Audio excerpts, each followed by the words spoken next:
Hai teman-teman, kembali lagi di channel saya Stefan Dwi.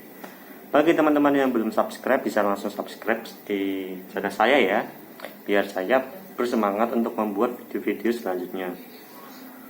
Oke, untuk kali ini kita akan membahas mengenai panggilan. Apa sih itu panggilan? Bagi teman-teman yang belum tahu mengenai panggilan itu apa, langsung bisa lihat di YouTube saya. Mungkin itu bisa menginspirasi dan bermanfaat buat teman-teman sekalian. Oke, untuk kali ini di sesi panggilan ini saya akan mendatangkan satu Romo dan satu suster. Romo Yusuf Sunarno MSF dan suster Maria Kalista PIJ. Mungkin jangan membuang-buang waktu ya, kita langsung saja kita bertemu dengan beliau. Selamat malam, Suster Maria Kalista PIJ dan Romo Yusuf Sunarno MSF. Mungkin di sini saya akan bertanya mengenai yang pertama, apa sih artinya hari panggilan, minggu panggilan yang baru saja kita laksanakan minggu kemarin. Dan yang kedua, apa sih yang kita lakukan kita sebagai awam di hari panggilan itu? Mungkin dua pertanyaan itu dulu. Romo atau suster, bisa siapa dulu, monggo? Mau Romo atau Pingsut, suster? Pingsut ya? Pingsut ya? Pingsut dulu ya, Romo. Iya. Monggo, siapa? Baik. Suster. Dari yang cewek dulu ya, emansipasi. Baik, untuk menjawab pertanyaan tadi, apa yang makna ya, sebenarnya makna panggilan itu untuk kita semua itu apa? Kalau menurut suster secara pribadi, namanya minggu panggilan itu universal ya, umum ya. Tapi kadang-kadang kita sebagai umat Katolik itu memaknai kalau minggu panggilan itu identiknya sama kaum biarawan-biarawati, para religius seperti itu. Tapi kenyataannya dan yang sebenarnya minggu panggilan itu adalah universal, bahwa di perjalanan kita ini di dunia ini ada ya panggilan sebagai rohaniwan, biarawan-biarawati, para imam, lalu ada panggilan untuk hidup berkeluarga, dan juga ada panggilan dalam profesi. Nah, kalau menurut suster ada 3 hal itu ya. Apa saja yang kita lakukan itu adalah panggilan kita, termasuk pelayanan kita di gereja sebagai orang muda, itu juga termasuk panggilan.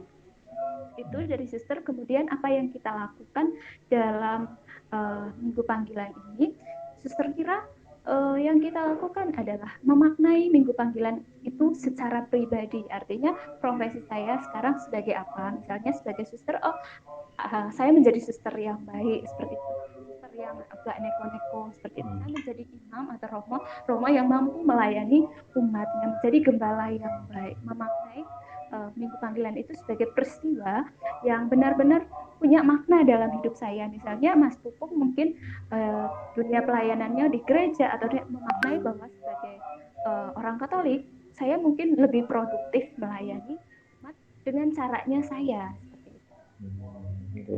Itu jawaban dari suster. Oke, baik suster, terima kasih. Mungkin Romo ingin menambah atau ada yang beda dari suster, monggo. Ya, saya hanya mendukung apa yang sudah disampaikan suster. Minggu panggilan itu kesempatan yang diberikan oleh gereja kepada kita semua, umatnya, untuk menyadari panggilan kita masing-masing, ya, panggilan kita masing-masing. Jadi apa kita saat ini itu kita maknai sebagai panggilan.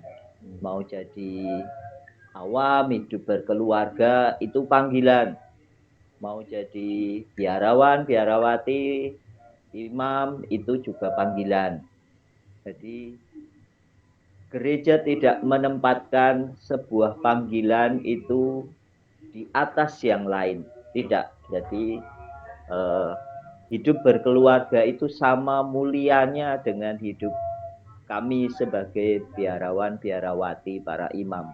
Sama ya, jadi jangan sampai ada biarawan biarawati yang merasa panggilannya lebih tinggi daripada yang hidup berkeluarga, atau sebaliknya yang berkeluarga merasa eh, lebih rendah derajatnya daripada kami para biarawan biarawati. Jadi sama panggilannya. Nah, pertanyaannya adalah tinggal bagaimana kita masing-masing itu menghidupi panggilan itu, ya, menghidupi panggilan itu dalam dalam ya kehidupan kita sehari-hari. Tadi sudah mengatakan, Suster sudah mengatakan bagaimana kita memaknai panggilan itu, menghidupinya dengan sepenuh hati, ya. Jadi yang bisa membedakan kualitas seorang dengan yang lain itu adalah soal bagaimana memaknai dan menghidupi panggilan itu, dan akhirnya bisa menikmati panggilan itu dalam kehidupan sehari-hari. Kami para biarawan biarawati misalnya mestinya secara idealnya menghidupi ya panggilan kami sebagai biarawan biarawati, jangan jangan malah kebalik, kami para biarawan biarawati lebih menghidupi panggilan sebagai keluarga, atau keluarga-keluarga lebih menghidupi kehidupan biarawan biarawati, sembahyang terus sampai keluarganya terabaikan, kualik ya, jadi kualik ya. Makanya bagaimana kita mencintai panggilan kita itu penting dalam kehidupan, terutama yang kita peringati sebagai Minggu Panggilan itu, ya. Apa yang harus kita lakukan, yaitu dengan adanya Minggu Panggilan itu kesempatan bagi kita untuk mencintai panggilan kita masing-masing itu. Yang jadi karyawan ya mencintai panggilannya sebagai karyawan, bekerja dengan sebaik-baiknya. Saya kira tidak usah muluk-muluk, itu saja itu bisa kita hidupi, kita nikmati, sehingga kalau orang bisa menikmati hidupnya itu akan semakin produktif seperti Suster sampaikan tadi. Itu. Oh, oke, terima kasih Romo dan Suster. Tapi mungkin saya pribadi sebagai awam itu banyak sekali ya, banyak panggilan itu mengutamakan kalau tadi ya Romo, Suster, biarawan biarawati itu terlalu dinaikkan. Sebagai awam nggak ada panggilan, mungkin orang muda itu merasa ya udah kita kita berdoa mendoakan Suster dan para Romo. OMK malah kebanyakan masih berpikiran gitu Romo. Jadi mungkin nanti bisa ulangi lagi apa sih panggilan itu nanti. Mungkin itu nanti ada pertanyaan lagi. Romo dan Suster berkenan menceritakan atau sharing mengenai pengalaman pertama kali masuk atau keinginan masuk menjadi Romo atau Suster. Monggo Suster dulu. Pengalaman pertama kali masuk ya, maksudnya motivasi awalnya atau kepengen jadi suster itu kenapa gitu ya? Ya benar.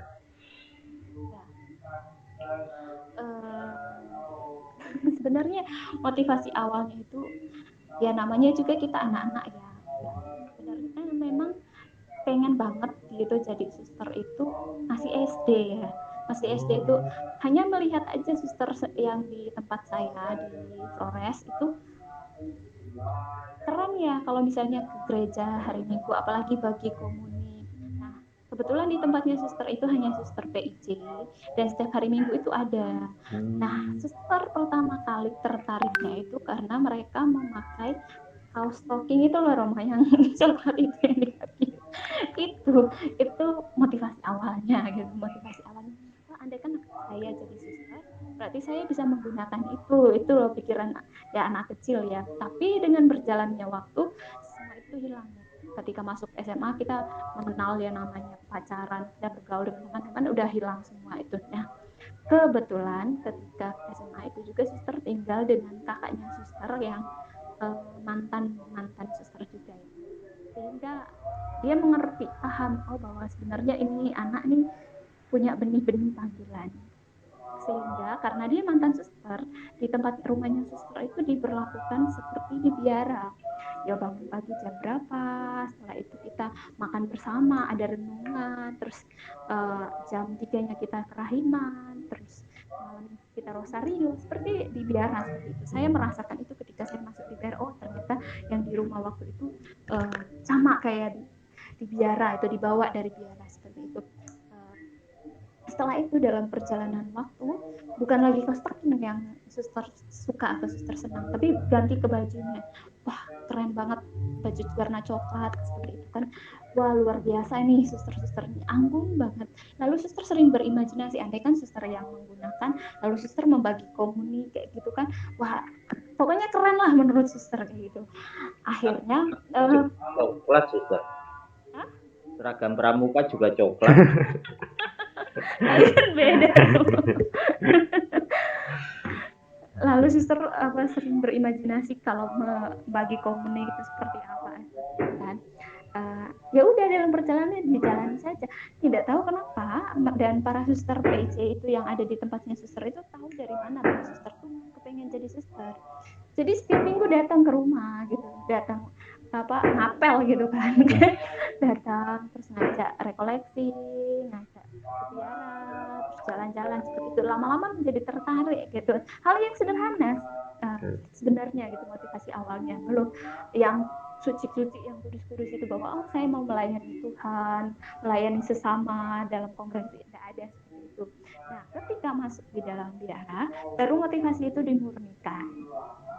Motivasi itu dimurnikan bahwa saya masuk biara itu tidak hanya sekedar mau menggunakan bajunya suster PIC, mau menggunakan kaos topi, tapi lebih apa yang dinamakan kita mencapai kekudusan. Bukan berarti kehidupan para imam biarawan biarawati itu suci, tidak. Kita sama seperti awam lainnya, tetapi kita memilih jalan ini untuk mencapai sebuah kekudusan. Ini masih perjuangan dalam perjuangan kita.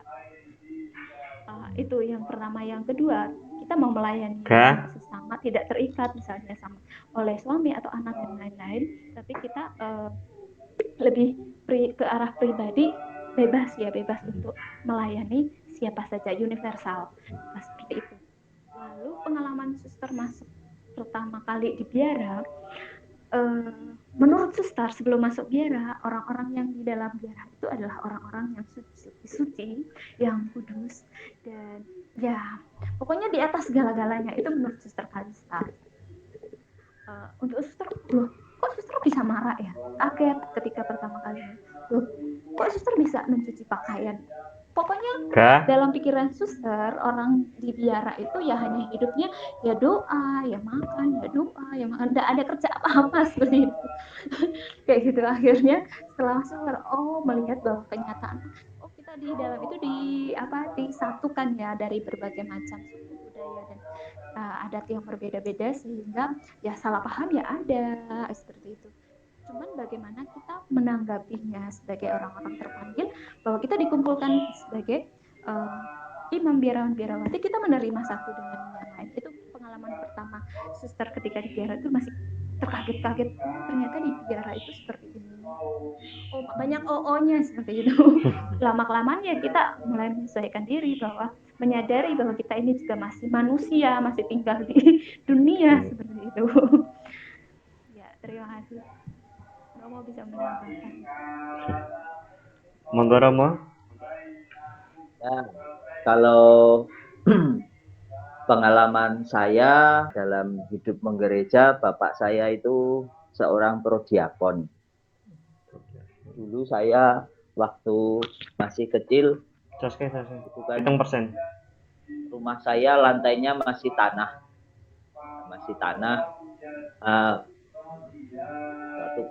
Ketika saya memakai jubah prodiakon bapak saya itu. Nah, karena masih kecil kan lalu lalu kayak nyapu tanah itu ya, jadi kotor. Lalu bapak saya sedikit agak marah, mengatakan, "So nek wis gede nganggo dhewe, golek dhewe, jubah dhewe," gitu. Ya, kalau udah gede pakai jasa jubah sendiri gitu. Itu mungkin pengalaman awal panggilan saya, ya, pengalaman panggilan saya dalam hati, ya wes sesuk nek wis gede saya pakai jubah sendiri gitu. Itu pengalaman pertama. Lalu yang kedua, saya itu masuk ke seminari setelah saya bekerja, ya. Saya sempat bekerja kurang lebih 5 tahun, hidup di luar, biasa pegang uang, tetapi kok rasanya saya tidak lebih dari mesin ATM. Kerja, lalu akhir bulan gajian. Begitu terus hidup saya penuh dengan ya hal-hal itu, pekerjaan itu. Lalu kok saya berpikir mulai lama-kelamaan hidup saya kering. Kalau hanya seperti ini terus, kayaknya aku tidak mampu. Nanti lama-kelamaan juga badanku nggak cukup kuat untuk menjalani hidup ini. Saya dulu kan teknisi, jadi kerjanya cukup berat sebagai seorang teknisi.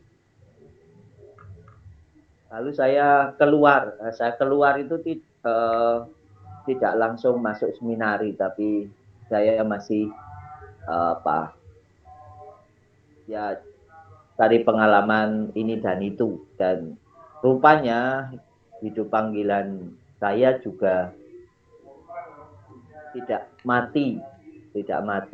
Saya waktu kecil sudah memang punya cita-cita jadi Romo, tapi seiring berjalannya waktu kayak seperti suster tadi, terus mulai senang dengan cewek dan seterusnya sampai SMA. Kerja pun juga masih kayaknya panggilannya meredup atau hilang gitu. Tetapi setelah bekerja, lalu sementara waktu nganggur, saya ketemu dengan seorang suster CB waktu itu. Pembimbing saya sudah sepuh. Suster, saya kok pengen masuk seminari ya. Suster itu bilang, yang saya ingat, kamu pacaran aja dulu. Bayangan saya langsung, oh iya baik, ayo masuk, tak antar kopinya gitu. Malah saya suruh pacaran. Ya udah, saya pacaran. Kok iya, saat itu ada yang mau ya. Dan saya tuh, lalu ya sudah, sembari saya pacaran juga ada kegiatan macam-macam. Saya juga biasa kegiatan di gereja, macam-macam kegiatan saya ikuti di gereja. Dan rupanya panggilan saya itu tidak semakin hilang, tetapi tetap ada. Orang yang terpanggil itu pasti akan mendapatkan petunjuk yang jelas. Saya tidak juga menemukan itu tadi yang saya harapkan, panggilan seperti misalnya orang-orang kudus, Musa misalnya, bisa Tuhan menunjukkan aku memakai kamu, atau panggilan Yeremia misalnya, jelas begitu. Rupanya saya mengalami sendiri bahwa panggilan itu tidak selalu jelas. Panggilan Tuhan kepada kita tidak selalu jelas. Diperlukan yaitu tadi, kalau di dalam rohani itu ada nama discernment, pembedaan roh. Oh, berarti ini panggilan. Maka di tahap berikutnya saya lalu bisa menyimpulkan bahwa panggilan itu bukan sesuatu yang harus dicari, harus dicari jawabannya. Karena lelah kalau akan mencari jawabannya. Panggilan bukan sesuatu yang harus dicari jawabannya, tetapi suatu kenyataan yang harus dihidupi. Saya bisa sampai pada kesimpulan itu karena saya sendiri merasakan, oh berarti kalau saat ini saya berada di seminari, berarti ya ini panggilanku. Jangan aku mengharapkan Tuhan sendiri datang kepadaku dalam rupa cahaya terang, lalu mengatakan, hei Nano, kamu kupanggil jadi imam. Tidak akan pernah saya mendapatkan itu kalau itu yang saya harapkan. Ya, termasuk hingga saat ini dengan suka dukanya itu panggilan, sampai saat ini saya jadi romo, ya saya akan mengatakan dengan kerendahan hati bahwa ya ini panggilanku, karena saat ini saya jadi romo. Ya, jadi kalau teman-teman muda, orang-orang muda bertanya panggilanku jadi apa, itu kayaknya akan tidak mendapatkan jawaban yang sangat memuaskan. Tetapi kalau teman-teman bisa menghidupi itu, itulah sebenarnya jawabannya. Ya, jadi termasuk dalam hal ini lalu keputusan untuk mulai mencoba. Keputusan untuk memulai mencoba.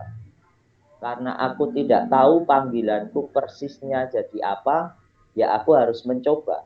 Nah, kalau aku mencoba mulai dengan hidup berkeluarga, ya nanti sudah tertutup untuk hidup membiara, untuk jadi imam. Kalau aku mencoba nikah dulu gitu, berarti tertutup kesempatan untuk misalnya mau menjadi imam. Maka saya balik, saya masuk dulu mencoba di seminari. Kalau nanti misalnya terpaksa tidak bisa terus, saya masih bisa menikah. Nah, itu jadi mencoba. Kata mencoba harus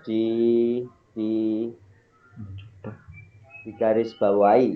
Itu berbeda dengan coba-coba. Ya, harus dibedakan. Mencoba itu karena memang saya tidak tahu. Ya.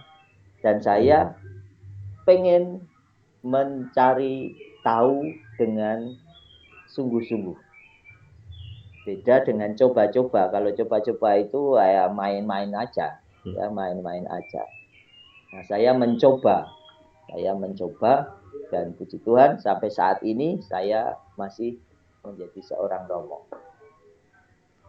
Itu satu. Yang kedua seperti yang Suster katakan tadi soal kekudusan. Ya, soal kekudusan. Menjadi apapun kita, kekudusan itu memang menjadi salah satu goal, salah satu tujuan dalam hidup kita. Sekali lagi, kehidupan kami biarawan-biarawati itu tidak otomatis lebih kudus daripada kehidupan berumah tangga. Bisa saja kehidupan berumah tangga itu lebih kudus daripada kami, para biarawan-biarawati. Tinggal bagaimana menghidupinya. Soal kekudusan ini bisa dilihat dari sisi mana, ya. Jangan otomatis kudus sama dengan tidak berdosa, tidak bersalah. Ya, jadi ada kekudusan dari sisi Tuhan itu memang keadaan tanpa dosa, ya. Dari sisi Tuhan sendiri, Tuhan tidak berdosa. Tapi dari sisi manusia, kekudusan dalam hal ini tentu saja kita sebagai manusia terbatas, bisa salah. Ya, kita bisa salah, bisa jatuh dalam dosa. Nah, para biarawan-biarawati juga awam hidup berkeluarga, dipanggil kepada kekudusan. Tentu bukan dengan maksud yang tadi, seperti Allah keadaan tanpa dosa. Karena tidak akan bisa kita, ya, karena kelemahan keterbatasan kita. Tetapi kata kudus di sini berasal dari kodos. Kodos itu dikhususkan, disendirikan, ya, dengan untuk maksud tujuan tertentu. Misalnya kami yang mendapat panggilan khusus imam, biarawan, biarawati, itu panggilan khusus, ya, panggilan khusus itu diharapkan menjadi kudus. Kami siap untuk disendirikan untuk tujuan tertentu. Kami siap bersedia dikhususkan untuk tugas tertentu. Nah, itu kekudusan dalam arti kita, manusia yang terbatas itu.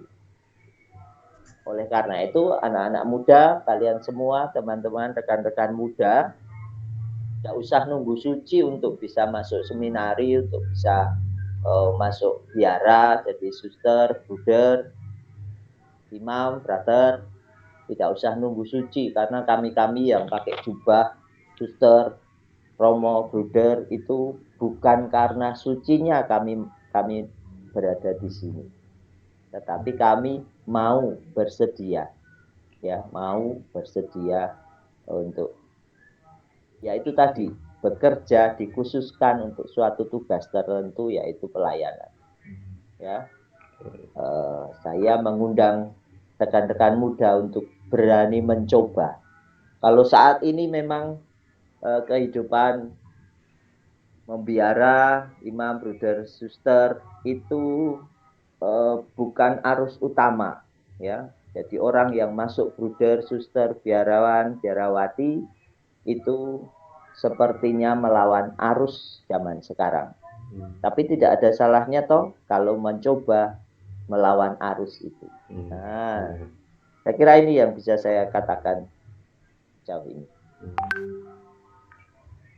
Baik, Romo, terima kasih dan Suster. Mungkin ini ada sedikit sharing.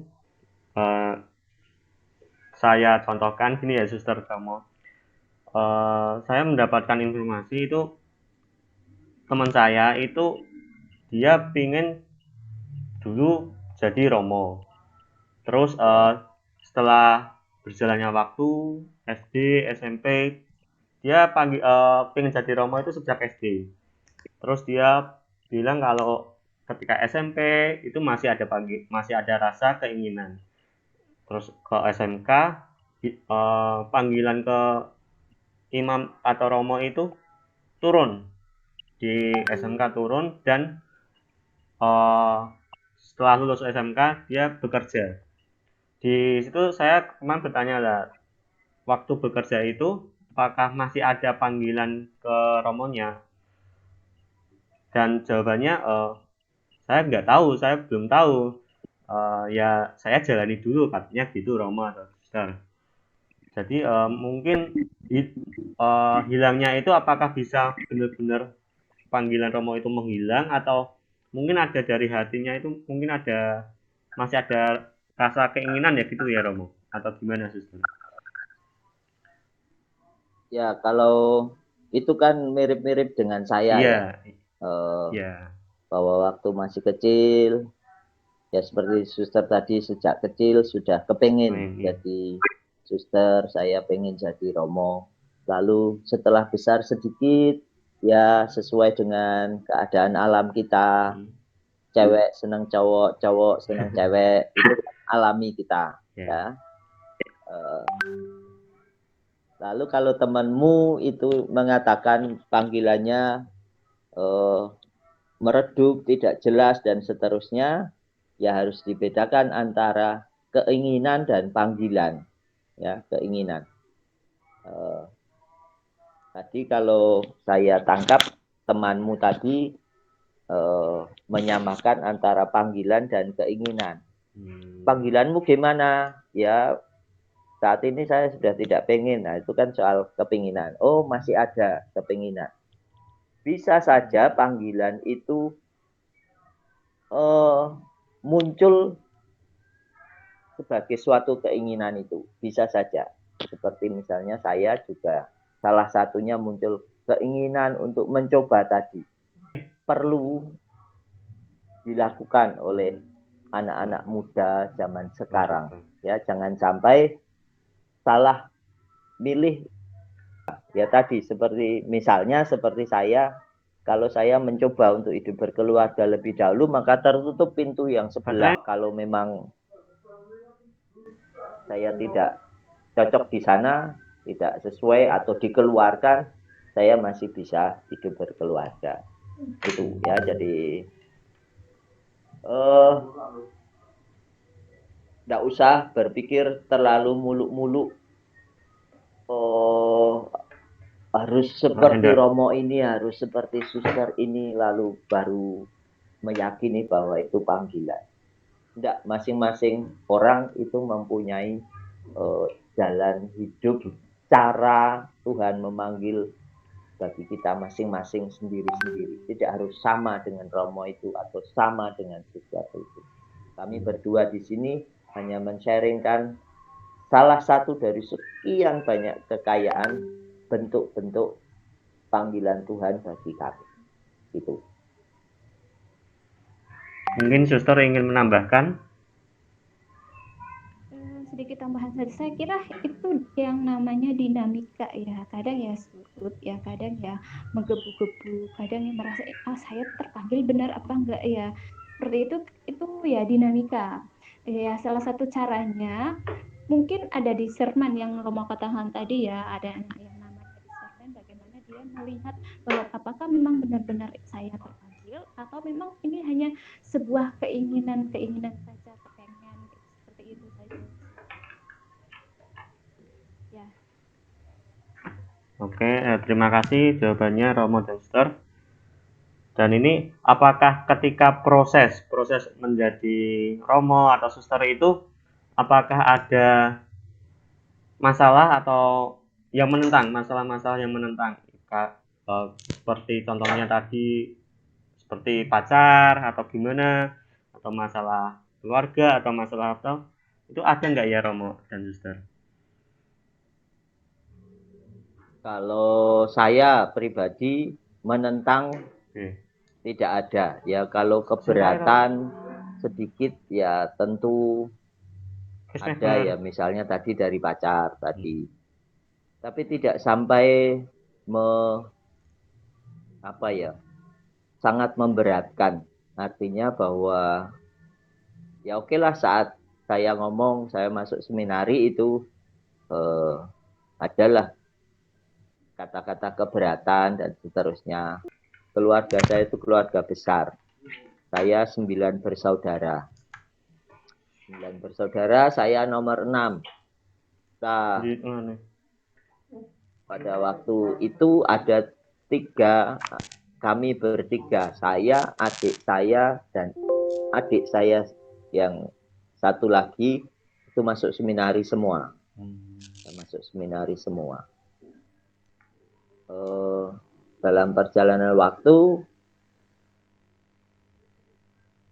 ya kakak adik saya yang satu yang lebih kecil itu selesai sampai seminari saja terus keluar. Lalu yang satu lagi dia bisa sampai jadi imam, Projo Malang sana. Dia lebih dahulu masuk seminari dari saya. Ya. Waktu saya top di paroki ini yang saya tempati sekarang ini, dia tahbisan. Jadi dia lebih dahulu 3 tahun dari saya tahbisan sampai saat ini. Jadi itu perjalanan, kalau ditanya ada yang menghalangi atau tidak, menurut saya dari saya sendiri tidak ada yang menghalang. Dari suster mungkin.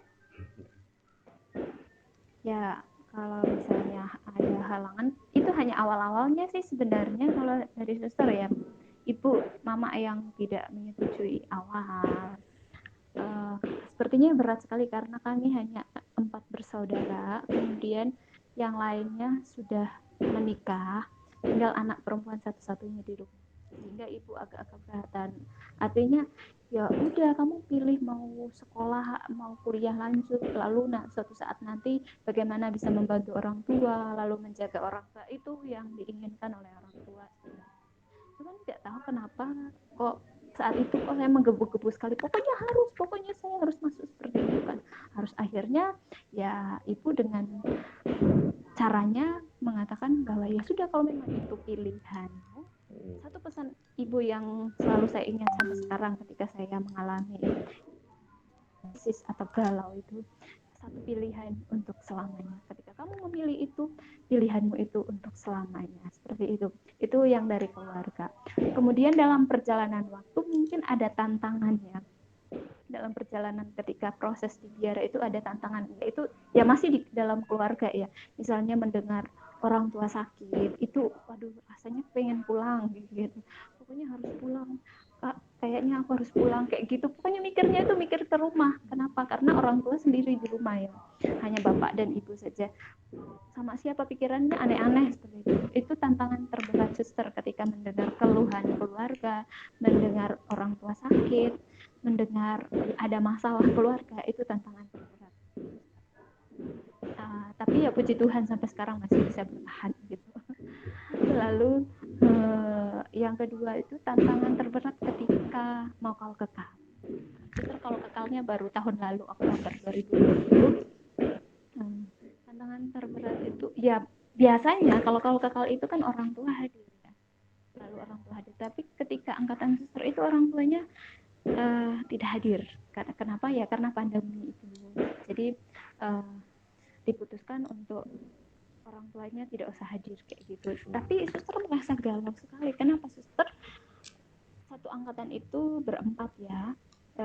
Dua orangnya anggota provinsi, dua orangnya anggota regio, dan suster termasuk anggota provinsi, artinya tugasnya di Jawa dan sekitarnya. Lalu teman-teman saya berdua ini yang di Flores, tugasnya di regio juga, di Flores juga. Otomatis di sana orang tuanya hadir dan suster di sini orang tuanya tidak hadir.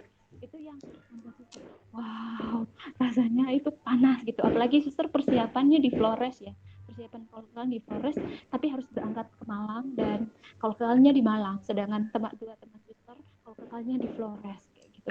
Rasanya itu nggak enak banget, memang itu tantangan terberat dalam panggilan. Rasa ada ketidakadilan, rasa bagaimana kok saya sendiri di sini gitu kan, kalau kan tidak dihadiri, sedangkan di Flores dihadiri oleh orang tua. Lalu saya mencoba menulis surat kepada pemimpin, artinya ada nggak sih sebenarnya kayak ada apa ya, kebaikan hati pemimpin supaya saya juga bergabung di sana sama teman-temanku. Tapi jawabannya itu ya semakin membuat saya down gitu, semakin membuat saya aku pengen pulang aja kayak gitu. Kamu mau kalau kekal sekarang tanpa ini sharing ya, kamu mau kalau kekal sekarang hapus dulu suster.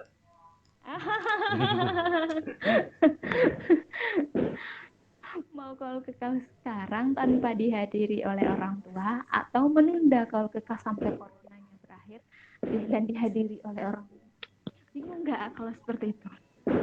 Bingung banget kalau misalnya saya tunda, kapan coronanya berakhir gitu kan.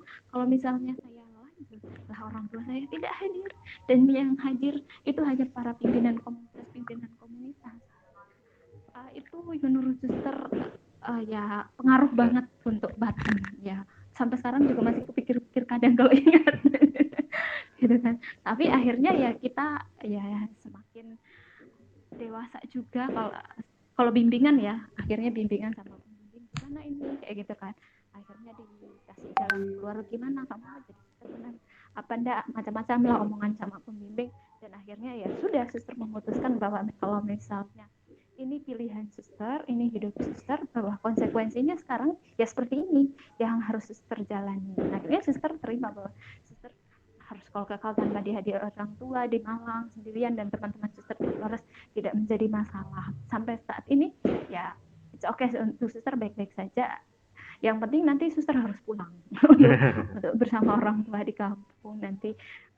Pada waktu yang sudah ditentukan suster bertemu dengan orang tua. Itu sih tantangan-tantangan yang terberat yang membuat suster agak galau, harus menentukan maju atau mundur, saya harus bagaimana, seperti itu. Nah, Gimana Romo, ingin menambahkan mengenai suster tadi? nggak ada itu ya suster namanya juga anak yang diharapkan tinggal di rumah, pasti juga ada keluarga menjadi salah satu tantangan terberat. Ya, saya tidak mengalami keluarga sebagai tantangan terberat, dan memang macam-macam ya, macam-macam di dalam biara itu tantangannya. Bagi saya keluarga bukan menjadi tantangan berat, bagi yang lain menjadi sangat berat, bagi orang lain tidak berat, bagi saya berat, dan seterusnya. Ya, itu dinamika yang kata suster bilang tadi. Baik Romo dan suster, ada satu lagi nih Romo dan suster. Ini teman saya itu tanya apakah bisa sih menuju ke panggilan, tapi itu dalam hati itu kayak seperti pelarian gitu. Seperti contohnya itu kemarin teman saya itu bilang seperti jatuh cinta pacar lah, pacar, terus kalau nggak dapat atau eh, saking jengkelnya dia melarikan ke panggilan, ke Romo atau ke suster. Apakah itu bisa ya? Ya, kalau saya untuk tahap awal tidak masalah. Ya, tahap awal atau motivasi awal itu tidak ada masalah di sana. Asal dia mau berproses di dalamnya, nanti tentu saja selain Roh Kudus yang terus berkarya, juga para formator, para romo atau suster formator yang ada di dalam yang akan juga membantu untuk proses pemurnian motivasi itu, ya. Sebagai tahap awal tidak ada masalah dengan itu. Tapi kalau itu nanti terbawa terus lalu tetap menjadi alasan utama, ya tidak bisa bertahan biasanya. Ya, kalau hanya karena sakit hati dan seterusnya. Sama dengan saya misalnya, kalau eh, cita-cita saya hanya pengen memakai jubah, ya pas novisiat itu tahun kedua saya sudah pakai jubah lalu berhenti. Kalau tidak ada pemurnian motivasi, perbaikan motivasi selanjutnya, ya berarti saya selesai novisiat karena saya sudah pakai jubah. Cita-cita saya sudah tercapai, selesai. Nah, makanya perlu ada pemurnian motivasi. Dari motivasi awal, oh pengen hidup enak, oh di biara kelihatan suci-suci saja, oh saya pengen punya mobil, dan seterusnya. Itu kan motivasi-motivasi awal yang harus dimurnikan dalam perjalanan waktu. Ya. Tidak masalah mau motivasi awalnya, bahkan misalnya aku mau balas dendam sama dia karena dia dulu ngejek saya, nanti kalau saya jadi Romo akan saya balas, ya, misalnya itu motivasi awal, no problem menurut saya kalau masih motivasi awal, tapi harus dimurnikan dari waktu ke waktu sehingga motivasi selanjutnya itu sudah ya motivasi yang benar dalam hidup panggilan. Suster mau menambahkan? Sebenarnya kurang lebih sama ya seperti Roma sampaikan tadi, bahwa kalau misalnya motivasi awal ya tidak apa-apa, bagaimana nanti prosesnya dalam perjalanan waktu. Suster mau sharing, temannya suster, ada salah satu temannya suster yang motivasi awalnya itu gitu kan, karena dia sudah punya calon pertama nih, suster sedikit cerita, calon, kemudian itu udah proses lamaran ya sebenarnya, udah tunangan gitu kan, udah proses lamaran, udah tahu semua keluarga, tetapi dalam perjalanan waktu akhirnya suster tidak tahu alasannya kenapa tiba-tiba putus seperti itu kan. Akhirnya ya dia sedikit kecewa, lalu dia mencoba lagi, ada cewek lain lagi nih, ya dia pacaran lagi tetapi muslim. Terus dalam perjalanan waktu juga si cewek ini udah janji nih kalau misalnya udah nikah, dia mau masuk Katolik gitu kan, udah disiapkan. Dan itu lebih parahnya karena sudah nyebar undangan. Udah nyebar undangan kayak gitu kan, udah bahwa dia beberapa suster nggak tahu berapa, kayaknya 1 mingguan kayak gitu sebelum hari hanya, ceweknya batal. Artinya saya nggak mau ikut Katolik, saya tetap Muslim seperti itu. Saya tetap Muslim. Ya akhirnya cowok ini kembali patah hati, ya teman saya ini kembali patah hati dan akhirnya masuk biara. Gitu. Ya udah kalau misalnya nggak ada orang tua semua, ya udah saya masuk biara aja. Salah satu biara di Jawa Timur. Kemudian proses dalam perjalanan waktu sampai ya pembinaan awal masih lancar kayak gitu kan, lalu sampai postulan lancar, novis mulai galau. Akhirnya benar tahun kedua mungkin alasannya itu dan tidak dimurnikan bahwa satu-satunya dia masuk biara itu hanya sebagai pelarian karena ya dua ceweknya itu tadi gagal terus dalam percintaan. Seperti itu akhirnya ya udah ketika novis tahun kedua dia mengundurkan diri. Dan sekarang ya hidup bahagia sih sebenarnya, udah punya calon, udah punya istri, udah punya anak, hidupnya bahagia ya. Saya hanya mau mengatakan bahwa ya kalau misalnya dia niatnya dari awal hanya pelarian lalu tidak dimurnikan hanya untuk senang-senang bagaimana kehidupan biara seperti ini, ya udah bagaimanapun juga ya tetap keluar. Tapi kalau misalnya motivasi awalnya ya pelarian sih, tapi akhirnya dalam perjalanan waktu dia bisa memurnikan ya, tujuannya diperbaiki, maksudnya apa, dia masuk biara jadi imam atau biarawan biarawati, ya kemungkinan besar akan selamat sampai tujuan gitu. Terima kasih.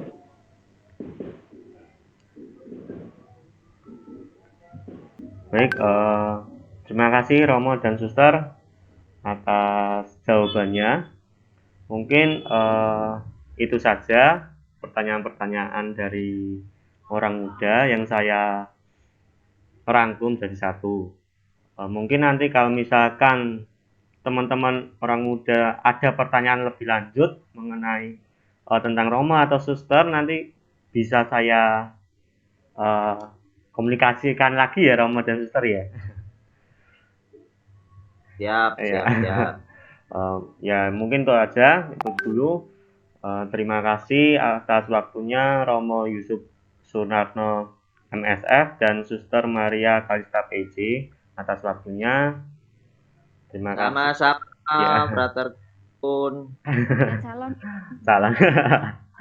Baik, terima kasih.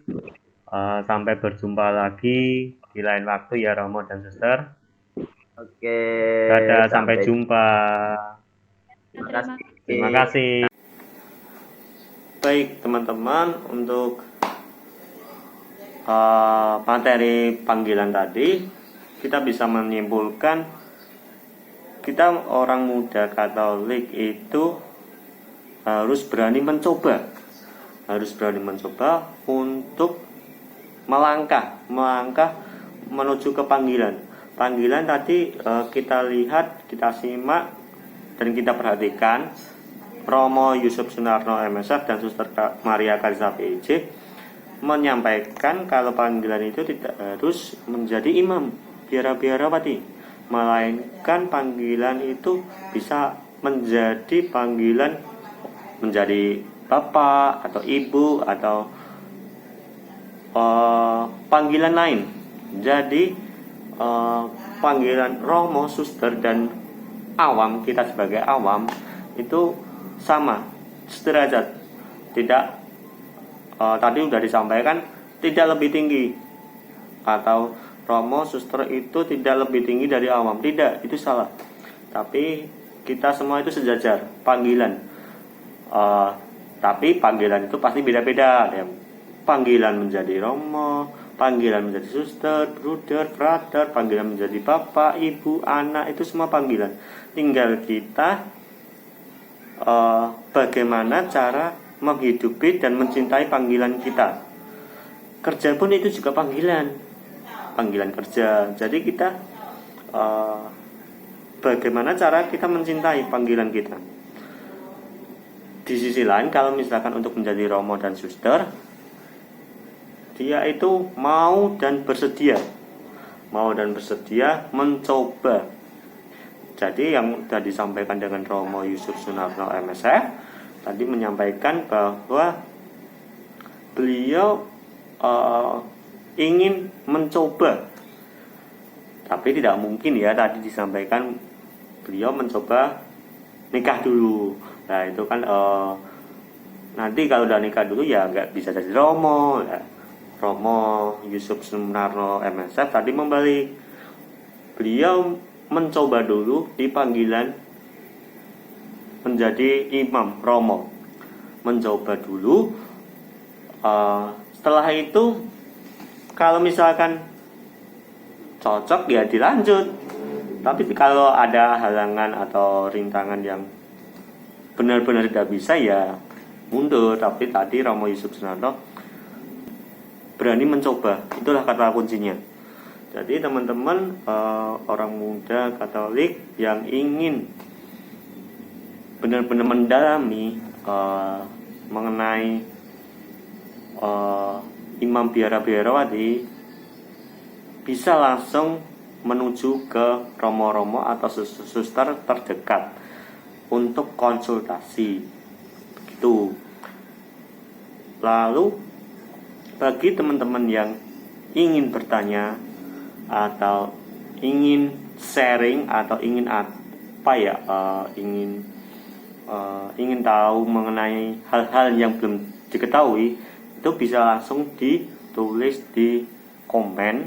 Nanti semoga saja saya bisa menjawab pertanyaan-pertanyaan atau sharing-sharing yang teman-teman tulis di situ. Mungkin itu aja. Barangkali kalau misalkan untuk ada yang bertanya nih, kalau saya ingin mengenai romo atau suster lagi, bagaimana, bisa nggak? Tentu bisa. Kenapa nggak bisa? Romo dan suster itu sangat bersedia untuk membantu kita dalam mendekatkan kita kepada Tuhan, atau ilmu pengetahuan kita ditambah dengan romo dan suster. Selagi ini masih pandemi ya, masih di rumah saja, jadi kita belajarnya melalui aplikasi-aplikasi YouTube, kita belajar. Jadi jangan sampai disalahgunakan HP kita. Mungkin itu aja. Jangan lupa subscribe dan like, komen, dan share channel saya Stefan Dwi, biar saya bersemangat untuk membuat video-video selanjutnya. Baik, terima kasih, sampai jumpa, dadah.